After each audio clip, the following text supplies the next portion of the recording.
Walizani jamani. Sawa saizi. Safi, tupo katika kongamano la Rais Samia Suluhu Hassan kwenye miaka minne yake ya uongozi.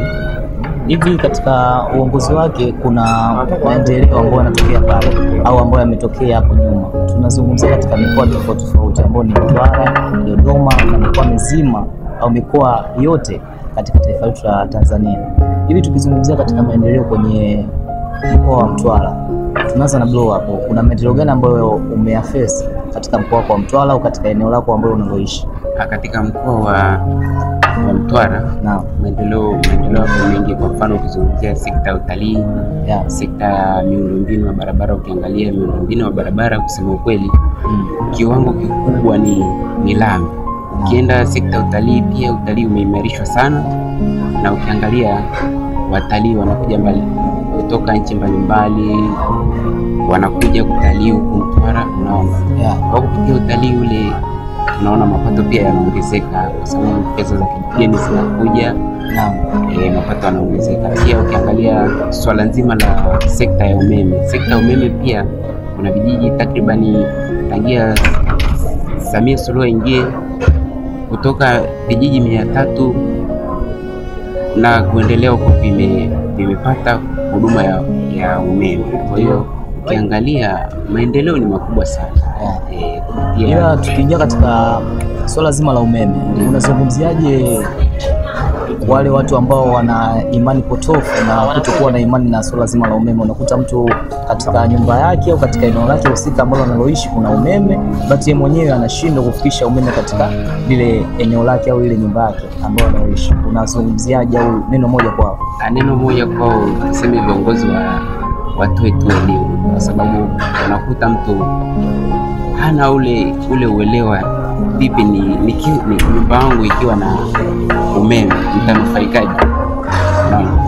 Kwa kupitia viongozi kusambaza elimu kuhusiana na swala nzima la umeme, hata wale watumiaji watakuwa na uelewa na mambo yatakaa sawa. Sasa tukiingia kwa blow hapo, tuna miaka minne ya Jamhuri ya Muungano wa Tanzania, maendeleo 100%. Maendeleo 100%. Bwana, tunazungumzia leo kuna kongamano la kiongozi Rais Samia Suluhu Hassan, si ndio? Ndio. Hapo kulikopo kuna miaka minne katika uongozi wake. Hivi katika uongozi wake kama kiongozi Rais Samia Suluhu Hassan amefanya mambo kadha wa kadha. Tukizungumzia mambo ambayo amefanya katika swala zima la maendeleo, ni jambo gani ambalo limekuface katika jamii yako au mwenyewe binafsi kwenye swala zima la maendeleo? Kwangu mimi nimeguswa sana katika sekta ya usafirishaji, hasa sana katika sekta ya anga. Ameimarisha, tumeona kabisa uboreshaji wa kiwanja cha ndege cha Mtwara. Nimefika, nimejionea mwenyewe pale Upton, nimeenda pale sehemu ya parking, nimeona kwamba na nilipopata kuelekezwa katika maelekezo ya awali kwamba ule uwanja umefanyiwa marekebisho makubwa, marekebisho yenye thamani ya mabilioni ya fedha. Nimeona pia hiyo imepelekea kwamba ndege zinakuwa zinatua mara kwa mara. Sasa hivi tunaona shirika la ndege ya Tanzania wamerudi tena, safari kwa wiki zinakuwa kwa wiki kutoa siku moja tu hakuna safari. Kwa hiyo imerahisisha usafiri kutoka sehemu moja kwenda sehemu nyingine, hasa kwa hii kanda ya kusini. Pia kupitia hiyo itatusaidia hata wale watu hali ya chini kutumia usafiri wao. Tukiingia kwa kaka hapo, habari bro? Wanakufahamu kama nani? Wanakufahamu kama Hezron Isaac. Hezron Isaac, tukizungumzia kwenye swala la kongamano ambalo limefanyika siku ya leo tarehe 4 mwezi wa 4 2025, kuna maendeleo ambayo yametokana na kiongozi wetu Dr. Samia Suluhu Hassan. Hivi katika eneo lako au jamii yako au katika yanazungumzia katika mkoa wako au katika eneo lako husika ambao unaishi, umeona ni maendeleo gani ambayo yameletwa katika uongozi huu wa serikali ya Jamhuri ya Muungano wa Tanzania? Katika uongozi wa serikali ya Jamhuri ya Muungano wa Tanzania, kiongozwa na Mheshimiwa Daktari Samia Suluhu Hassan, pia tumeweza kuangalia ni jinsi gani ameweza kupanua wigo mkubwa kwa upande wa elimu, ambapo ameweza kujenga vyuo vingine vya VETA, ikiwemo ni vyuo ambavyo vitatoa ufundi stadi kwa vijana pia kujifunza, ikiwemo na mimi pia ni mnufaika wa ufundi stadi na udereva pia nimeweza kunufaika kujifunza pale katika chuo cha VETA Mtwara.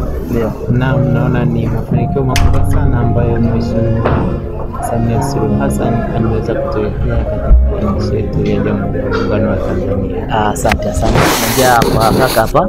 Kaka, unafahamu kama nani mwenye wako? Kwa majina naitwa Akram Bashir Mohamed, ni mwenyeji wa hapa Mtwara, na katika maisha yangu nimetokea kusoma hapa mkoani Mtwara, kwa hiyo nafahamu fika kuhusu mkoa wangu wa Mtwara. Leo tupo kwenye kongamano la Mheshimiwa Rais Samia Suluhu Hassan. Ndio. Katika miaka yake 4 ya uongozi. Hivi kwenye maendeleo, hasa tunaongelea katika swala maendeleo. Kwenye maendeleo katika eneo lako husika au katika mkoa wako wa Mtwara, umesema ni mwenyeji wa Mtwara. Naam. Umeona kuna maendeleo gani ambayo yametokana na uongozi wa Rais Samia Suluhu Hassan? Sawa. Moja kwa moja nigusie kwa upande wangu, kwa sababu katika maendeleo ambayo ameyafanya yamekuja kunigusa moja kwa moja kwenye maisha yangu. Nasemea hivyo kwa namna moja au nyingine kwa sababu tangia dunia imeanza au tangia uongozi umeanza au tangia uhuru umeanza kupatikana, haijawahi kutokea mwaka ambao Mtwara umekuja kutokea korosho ikawa bei juu zaidi ya mwaka wa msimu 23-24. Ndio. Kwa maana hadi kufikia mwaka huu, ndio huu msimu ambao umepita, ndio mwaka ambao tani za korosho zimefikia takriban 300,000. Ndio. Ukilinganisha na huko nyuma haijawahi kutokea. Hii ni kwa sababu ya jinsi ambavyo uongozi ulikuja kufanya maandalizi mapema kabla ya kufanya nini, ya kuja kupokea mapokezi, kwa sababu ukiangalia walijitokeza kutoa viuatilifu mapema. Ndio. Wanatoa mapema kabisa na ilikuwa ni bure, kiasi kwamba hadi korosho zinakuja kupimwa mkulima hajakatwa kiasi chochote kuhusu vile vitendea kazi, kwa maana sarufa hajakatwa kiasi chochote, ilikuwa ni bure. Alikuja kukatwa shilingi 70 ya usafiri. Ndio. Kwa maana hata shilingi 100 hajafika. Na pia kwenye swala la mauzo pia tunaona mauzo kilo sasa hivi ni 4,000. Naam. Kwa kila kilo ya korosho. Hivi ni maendeleo makubwa sana ambayo tunaona hapa ambayo yamejitokeza. Ni kweli kabisa, kilo imefikia shilingi 1,400 na shilingi senti hapo juu, kwa sababu ukiangalia ukilinganisha na misimu ya huko nyuma, msimu ambao ulikuja kubamba ni msimu ambao ilikuwa ni 2017, pia ulikuja 2019 na 18 na 19, ila haikufikia bei ambayo imefikia sasa hivi. Kipindi hicho ilikuwa 2000 ikaja msimu wa Magufuli ikaja kutokea 3,000 na shilingi hela, ila mwaka huu imepitiliza zaidi ya pale, ikafikia 4,000 na shilingi kadhaa, jambo ambalo limepelekea korosho kuwa ni zao la kwanza Tanzania kuwa juu kibei tofauti na zao lolote lile. Asante sana. Tunafunga majadiliano yetu hapa ya kongamano mwaka 2025, kongamano la Mheshimiwa Rais Samia Suluhu Hassan. Bwana, karibu sana chuo cha utumishi wa umma TPSC.